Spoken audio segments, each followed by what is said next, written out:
সরকারি দলের লোকেরা এখন মুজিব কোড গায়ে দিয়ে চাঁদাবাজি করছে বলে মন্তব্য করেছেন সংবিধান প্রণেতা ডক্টর কামাল হোসেন। নতুন আওয়ামী লীগ গড়ার ডাক দিলেন বঙ্গবন্ধুর রাজনৈতিক সহযোদ্ধা ও প্রবীণ সাংবাদিক এবিএম মুসা।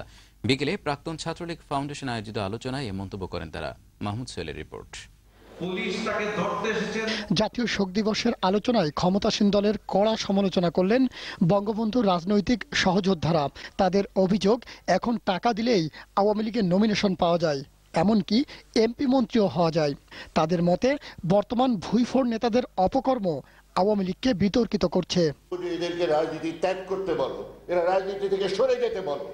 যারা কথা দিয়ে কথা রাখতে পারে না, যারা বলে যে না আমরা দুর্নীতি করব না, কিন্তু তারপরে বলে যে কি করব, এখন 5 কোটি টাকা আগামী নির্বাচন আসতেছে, 5 কোটি নির্বাচন করব, তো এই টাকা আসবে কোত্থেকে?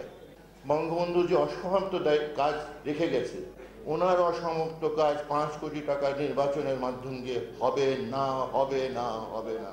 আমি সংস্কার বলছি, আমি সংশোধন বলছি, আমি সংশোধিত আওয়ামী লীগ চাই। এই আওয়ামী লীগ সেই আওয়ামী লীগ না। কিন্তু তারা আরো বলেন, নমিনেশন বাণিজ্যের কারণে রাজনীতি এখন বিত্তশালীদের দাসে পরিণত হয়েছে।